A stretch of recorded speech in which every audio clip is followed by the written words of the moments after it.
All right, valvular heart diseases. Where are we? And what are we doing? My goodness, there is so much to discuss here, but we'll approach this one valve at a time. And as we do so, we will dissect every single aspect of that valvular heart disease so that by the time you've gotten through this, you know who your patient is, what they're presenting with, and understand the pathogenesis of what got us here in the first place. Let's begin. Well, here once again is that chest. How important is this chest? Quite. We talked about the aortic area. I want you to point to it. Where am I? Right peristernal, second intercostal space. Why? Because of the anatomy of your aorta. Take a look at the arch. And so therefore that is where you normally would hear your aortic valve. If you're dealing with a systolic murmur, we'll take a look at aortic stenosis. And I told you about that patient that was feeling tired, fatigued, maybe a little bit of chest pain with exertion. Let's talk about that for 1 second here. If it is aortic stenosis, what's causing this chest pain?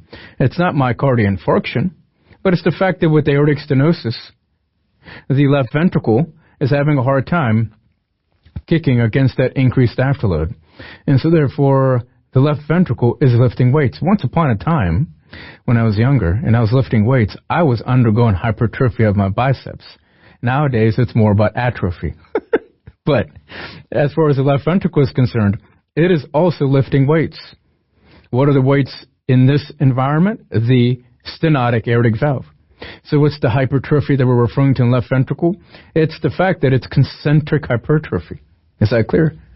And the reason I bring all this up is because with that increased thickness of the myocardium, that is a lot of myocardium in which blood has to continue supplying oxygen. So what if it was inadequate oxygenation?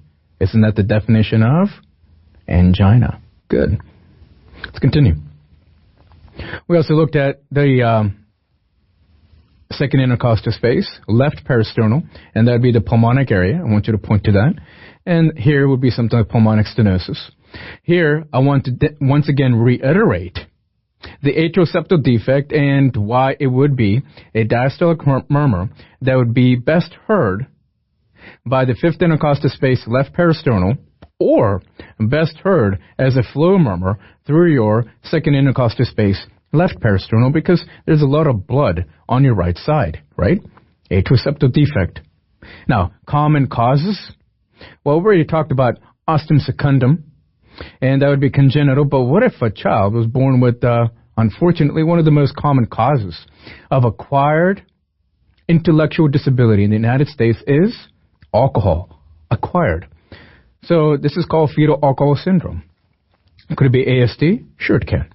And with all this blood moving from the left atrium to the right atrium, you increase the amount of blood, and so the tricuspid valve now feels overwhelmed.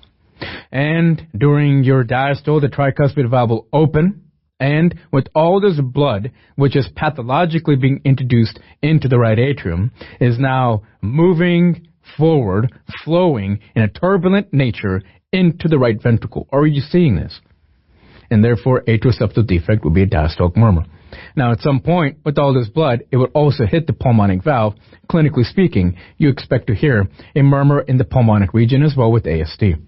So this is a picture that we looked at earlier, and this is a picture that we're reiterating. What we're going to do throughout this lecture series is then delineate and distinguish each valvular heart disease. And you'll be in good hands. Trust me.